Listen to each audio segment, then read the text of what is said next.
অবশেষে সব জল্পনা কল্পনার অবসান ঘটল।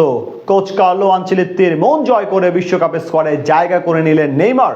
হেক্সা জয় স্বপ্ন নিয়ে নিজেদের সেরা খেলোয়াড়দেরই বেছে নিলেন কোচ কার্লো আনচেলত্তি, যেখানে জায়গা হয়েছে ব্রাজিলিয়ান ফুটবলের এই প্রিন্সের।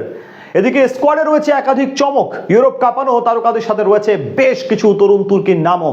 সব মিলিয়ে তবে কেমন হলো ব্রাজিলের বিশ্বকাপের স্কোয়াড, সেটা নিয়ে বিস্তারিত এই রিপোর্টে। বিশ্ব ফুটবলের সবচেয়ে বড় মঞ্চে আবারও ফিরছেন ব্রাজিলের পোস্টার বয় নেইমার জুনিয়র। দীর্ঘ সময়ের ইনজুরি, ফর্মহীনতা আর সমালোচনার ঝড় পেরিয়ে শেষ পর্যন্ত 2026 বিশ্বকাপের চূড়ান্ত 26 সদস্যের দলে জায়গা পেয়েছেন এই তারকা ফরওয়ার্ড। নতুন কোচ কার্লো আনচেলত্তি দল ঘোষণার পর থেকেই ফুটবল বিশ্বে সবচেয়ে বড় আলোচনার বিষয় হয়ে উঠেছে নেইমারের প্রত্যাবর্তন। অবশেষে সব জল্পনা কল্পনার অবসান। 2026 ফিফা বিশ্বকাপের জন্য ব্রাজিল জাতীয় দলের চূড়ান্ত স্কোয়াড ঘোষণা করেছেন কোচ কার্লো আনচেলত্তি। আর সেই দলে আছেন ব্রাজিলের সবচেয়ে বড় তারকা নেইমার জুনিয়র। দীর্ঘ ইনজুরির কারণে একসময় শঙ্কা ছিল আদেও কি বিশ্বকাপ দলে জায়গা পাবেন নেইমার।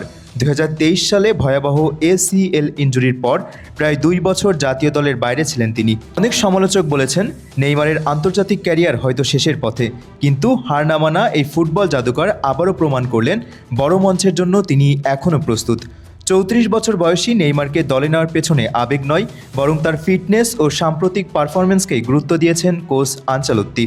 দল ঘোষণার সময় ব্রাজিল কোচ স্পষ্ট জানিয়েছেন, শুধু নামের কারণে নয়, মাঠে অবদান রাখার সামর্থ্য আছে বলেই নেইমার দলে জায়গা পেয়েছে। এবারের ব্রাজিল স্কোয়াডে অভিজ্ঞতা আর তারুণ্যের দারুণ মিশেল দেখা গেছে।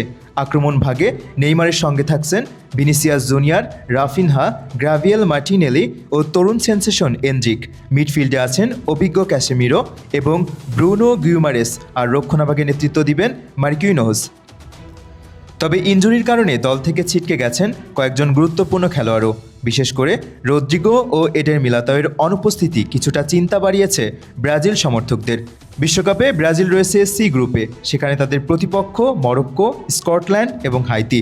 ষষ্ঠ বিশ্বকাপ শিরোপার স্বপ্ন নিয়ে মাঠে নামবে সেলেসাওরা, আর সেই স্বপ্ন পূরণে সবচেয়ে বড় ভরসা হতে পারেন নেইমারই। এটাই হতে যাচ্ছে নেইমারের চতুর্থ বিশ্বকাপ। 2014, 2018 এবং 2022-এর পর আবারও বিশ্বমঞ্চে দেখা যাবে ব্রাজিলের ইতিহাসের সর্বোচ্চ গোলদাতাকে।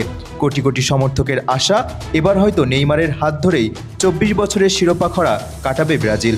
ফুটবল বিশ্ব এখন অপেক্ষায়, নেইমারের শেষ বিশ্বকাপ কি রাঙাবে নতুন ইতিহাসে, নাকি আবারও অপূর্ণ থেকে যাবে ব্রাজিলের ষষ্ঠ তারকার স্বপ্ন।